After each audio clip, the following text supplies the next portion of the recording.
اللہ تعالیٰ روایت کرتے ہیں، حضور نبی اکرم صلی اللہ تعالیٰ علیہ وآلہ وسلم نے ارشاد فرمایا،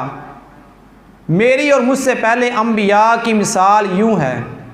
کہ کسی شخص نے بڑا عالی شان محل بنایا ہو، بڑا خوبصورت محل بنایا، بڑا خوبصورت بنگلہ بنایا ہو،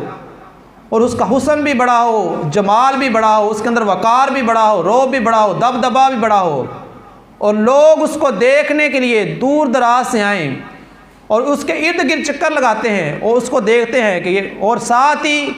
اس کے حسن پہ، اس کے جمال پہ بڑا تعجب کرتے ہیں کہ یہ کتنا خوبصورت محل ہے، کتنا عالی شان محل ہے، اس کا وقار کتنا ہے، اس کا روب کتنا ہے، اس کا دبدبا کتنا ہے،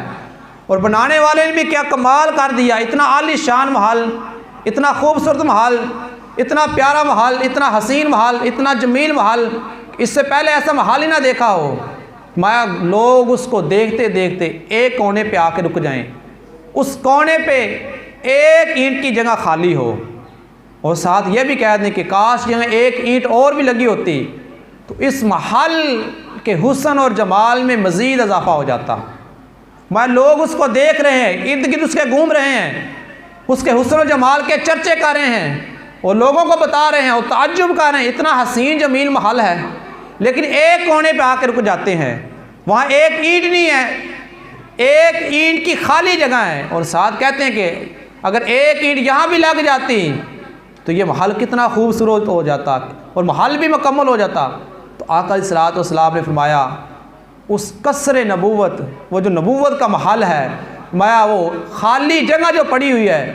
اس میں جو اینٹ لگنی ہے، فرمایا اس قصر نبوت کی آخری اینٹ میری نبوت کی اینٹ ہے،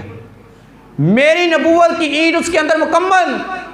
تبھی وہ مکمل ہوگا جب میری نبوت کی آخری اینٹ، ختم نبوت کی آخری اینٹ اس محل کے اندر لگے گی، فرمایا پھر وہ محل مکمل ہو جائے گا۔ تو جب اینٹ اس محل کے اندر لگ گئی، اب مزید گنجائش نہیں اینٹ لگنے کی، یا تو اینٹ وہاں سے نکالی جائے، جب نکالی جائے گی تو ظاہر ہے کسی نبی کی نبوت معزول کرنی پڑے گی، تو ایسا تو ہے ہی نہیں، قانون ہی نہیں ہے کہ جو نبی بن جائے دوبارہ اس کی نبوت چھینی نہیں جا سکتی۔ ولی کی ولایت چھینی جا سکتی ہے، اگر کوئی بندہ ولی ہے اس کی ولایت ختم ہو سکتی ہے کہ ایسا وہ کام کر دے، اس کی ولایت واپس لی جا سکتی ہے، لیکن جو نبی ہوتا ہے اس کی نبوت واپس لی نہیں جا سکتی۔ تو دو ہی صورتیں، یا تو اس محل سے ایک اور اینٹ نکالی جائے، اگر دوسری اینٹ لگانی ہے تو پھر کیا کرنا ہوگا، پھر نبوت معزول کرنی ہوگی، تو ایسا قانون ہے ہی نہیں، تو یہاں پھر اس اینٹ کے اوپر ایک اور اینٹ لگا دی جائے، تو اگر اینٹ کے اوپر اور اینٹ لگائیں گے تو وہ جو محل ہے وہ بدنما ہو جائے گا، اس کے حسن میں، اس کے جمال میں فرق آ جائے گا۔ تو ایسا جہاں اینٹ نکالی جا سکتی ہے نہ اینٹ اور لگائی جا سکتی ہے، تو پھر مرزا کانا کیسے نبی بن سکتا ہے کہ مرزا کانا کہہ دے کہ میں بھی نبی ہوں؟ تو فرمایا جب اینٹ آخری لگ چکی ہے، نبوت کا محل مکمل ہو چکا ہے، اب مزید گنجائش ہے ہی کوئی نہیں، فرمایا اب گنجائش ہے ہی نہیں، تو مرزا کانا آ کے دعویٰ کر دے کہ میں بھی نبی ہوں، میں بھی نبی ہوں،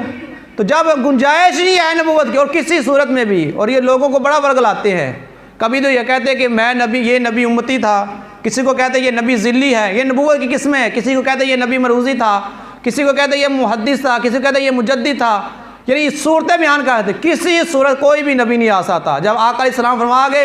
انا خاتم النبیین لا نبی بعدی، میں اللہ کا آخری نبی ہوں، میرے بعد کوئی بھی نبی نہیں ہے، تو بات ختم۔ جب حضور نبی اکرم صلی اللہ علیہ وسلم فرما گئے، اب صحابہ نے بھی اپنی ظاہری حیات میں آقا علیہ السلام کی ختم نبوت پہ